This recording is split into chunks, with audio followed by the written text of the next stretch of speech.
Alright guys, welcome to Next Gen Rugger, and finally the day has arrived. We are finally going to be revealing our first starting 15 from our All-Star Fantasy Draft. So if you're new to the channel, don't forget to click that subscribe button as well as bell notification, and as soon as new videos are released, you will be the first to know. So, for those of you that haven't an idea of what we are doing here, basically Craven Week has been cancelled this year, and there are a lot of youngsters out there that need the exposure.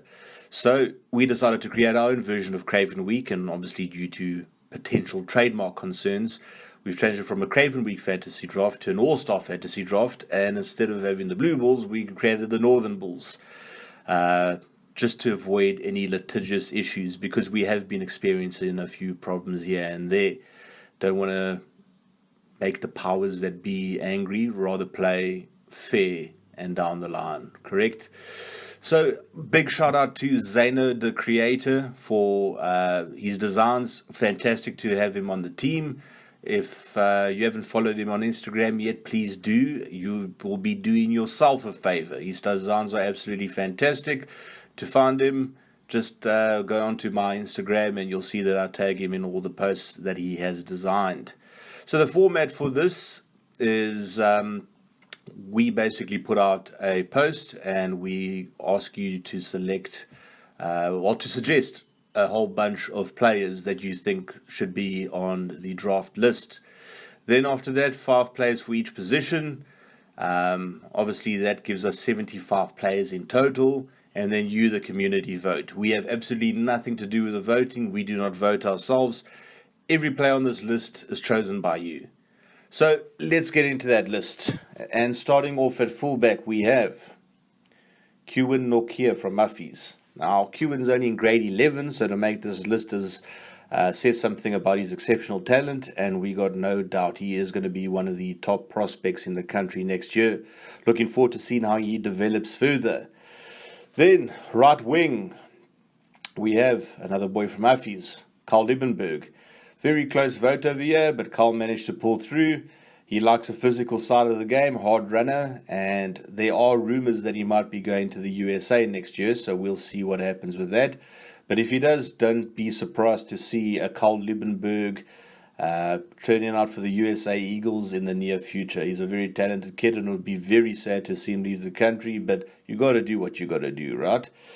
Then, outside centre, we have yet another Huffies player, Christian du Toit. Now, if you take a look at the footage from earlier this year and you saw how Huffies played, you can see that Christian is indeed one of the best centres in the country right now, and you, the community, agreed with our assessment on that. Very comfortable win over here for Christian, and definitely has a bright future in the game as well. And then inside centre was extremely tight, guys. It was back and forth. It changed literally every 10 minutes, the runner up and winner position. But ultimately, we had a slight change in school over here, and we had Carl Meadows from Pretoria Boys. Carl loves the physical side of the game. He hits with purpose, and his opposition knows when they've been hit by him. Also a very creative player, and very sad to see the season end for him in such a fashion due to the COVID pandemic, obviously. But if he does choose to continue his career, I think he can definitely make the step up. And hopefully we could either see him play in Varsity Cup or under 20 rugby next year. Should be interesting. So Carl Meadows from Pretoria Boys, your vote at inside centre. He won by 2 votes. That's how tight it was. Very interesting. So, on the left wing we have Bjorn van Wyk from Muffies. So, Bjorn and the runner-up were neck and neck. And then I think in the last couple of hours, the poll did end midnight on Wednesday, as all the polls do. And he literally in the last 2 hours had a surge and he came through. And the Huffies boys really came through for their boy here. So Bjorn van Wyk is our left wing for the Northern Bulls in this year's fantasy draft. Then Flyhalf, another very tight one, but ultimately it went to Janko Jonker from Pretoria Boys. Now you will notice that we got his name wrong over here. Apologies for that. But at least I pronounced his name correctly, Janko Jonker. So he's a Pretoria Boys, like mentioned, and haven't seen much of him, this year. Obviously, only played the one game against Paul Jim. But he's definitely a good prospect, and I've got no idea what he is planning to do next year, but hopefully he does stay within rugby, because I think he can go very far if he does decide to stay in the game. And then he's scrum half, so who would partner him in the halfback combinations? And it was another very tight vote, but ultimately it went to someone that I really, really admire because of what he's gone through, and how, what he's achieved, and what he's gone through to basically be here, and that is Johan Muller from Affies. And for those of you guys that haven't watched yet, do yourself a favor, watch the video of him, see what he's had to go through, the battles that he's had to face. It's well documented. I don't need to speak about it too much.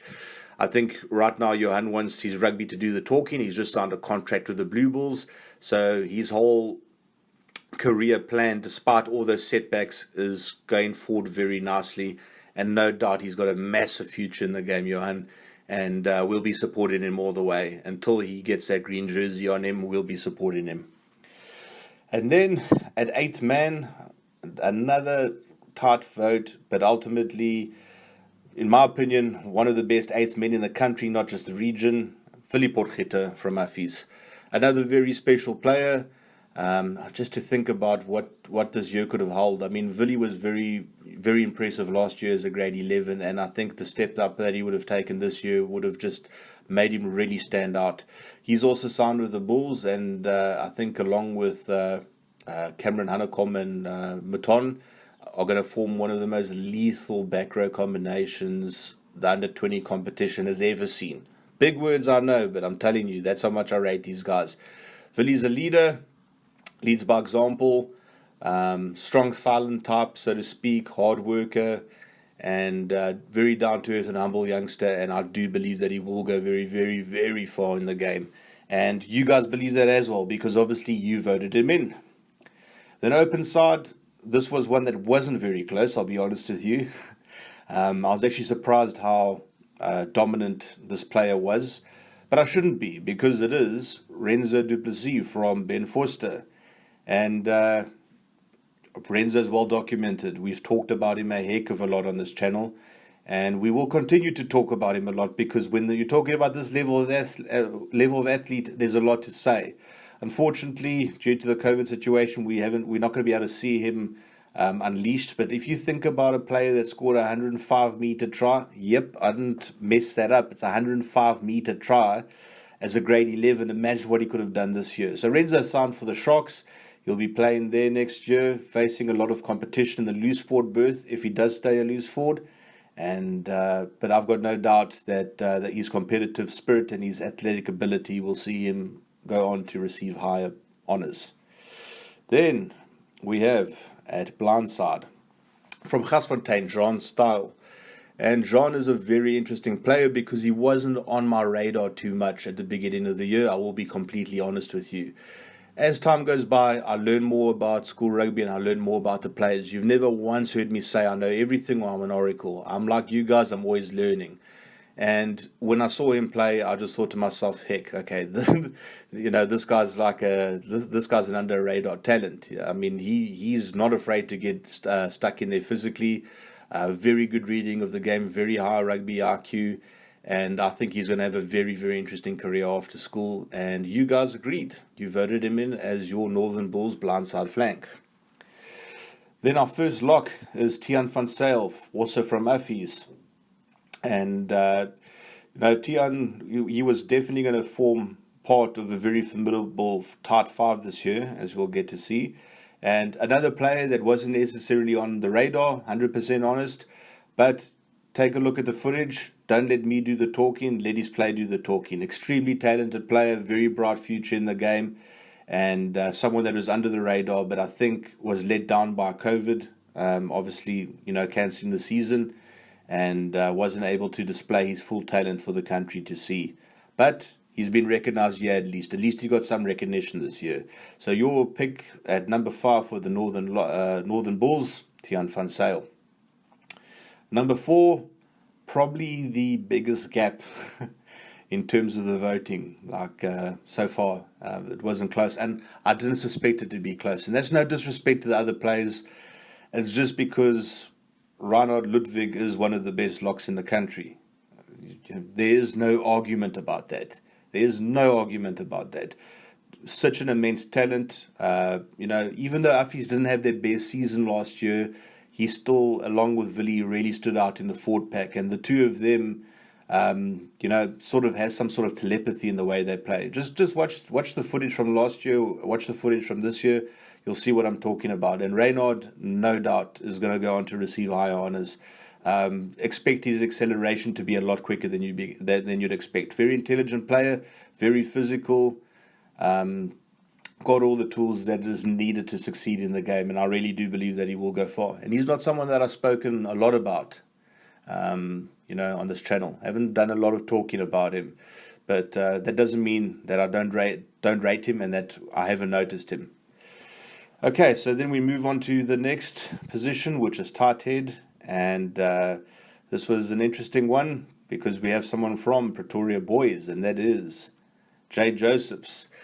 And Jade is a good player. He's a very solid player, very physical. He's represented the Bulls at all age group levels, and I think he was definitely looking forward to getting stuck in this year. In terms of his game and really showcasing what he could do.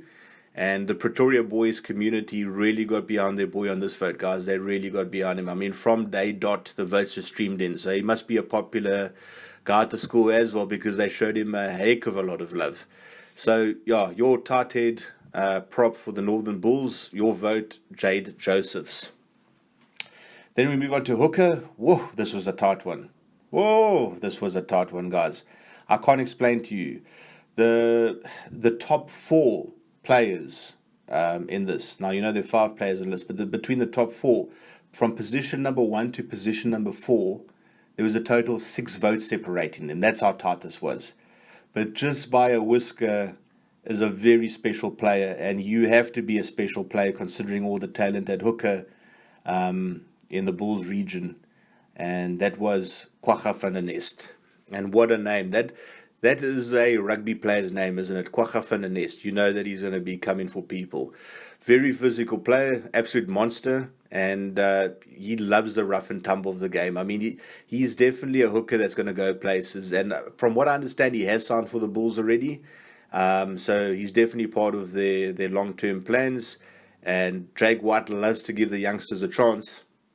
So don't be surprised if you see Kwagga rise up the ranks very quickly. And he's an Eastern Cape boy originally, and then moved over to the Bulls. And Gasfontein, like I said, developing an absolutely amazing rugby program over there. And them taking Kwagga over there and helping elevate his game to another level just shows how far this guy's going to go. And how much belief there is within that region of him. Like I said, I'll say it again, Gasfontein are building a fantastic program. Only thing is, and this is something I have to say to all the Gasfontein boys and girls out there, you got to get voting. There's not many Gasfontein players on this list, and maybe there should have been a couple more. You know what I mean? There's some very talented players there, but you didn't vote. So if we do this thing again next year, vote. Don't complain, vote. Sound like a politician all of a sudden, eh? Final player on the list, and that's our Lucid prop, and another Affies player, a powerhouse. We have Bjorn Graham, and Bjorn was part of a very young Affies pack last year, a pack that didn't stand back for anyone. And like I said, results-wise, wasn't the best year for Affies, but I do believe they were building towards this year. This was their centenary year after all. And I think the players would have elevated their game to that next level. And I mean, if you just look at the team they have on paper, guys, they've got so much talent over there, so much talent. And Bjorn is one of those players. And I think their forward pack this year would have been one of the premier forward packs in the country. In terms of the forward packs, I'm looking at Monument, I'm looking at Affies, I'm looking obviously at Grey College. Paul Boys also had a nice forward pack. But in terms of Craven Week as well, I'm just thinking if you had to take those Gasfontein boys, a couple of the Pretoria boys, high guys, And the Uffies, guys, the Bulls would have had a devastating pack this year. Maybe such a powerful, devastating pack that they could have actually starved the Western Province backline this year of quality ball at Craven Week, and there could actually be a challenger to Western Province dominance of Craven Week. So that's the list, guys. Let me know your thoughts and opinions down below. Don't shoot the messenger, because obviously I didn't vote for these players. I didn't put I put the short list up, but you guys ultimately decided the short list. You ultimately decided the players. So what would your different selections be over here? Let me know in the comment section down below. Should be some interesting banter. And don't forget, officially, the Central Cheaters voting is open. So head over to nextgenrugger.com and you can vote for your preferred player. And next Friday, we will be releasing the same video on the Central Cheaters. And then on Monday, we're going to be looking at the Kings. That's the Southwestern District's EP and border area, where you'll be able to start nominating your shortlist. So, as always, thanks a lot for watching, and have a fantastic week further. Cheers. Bye.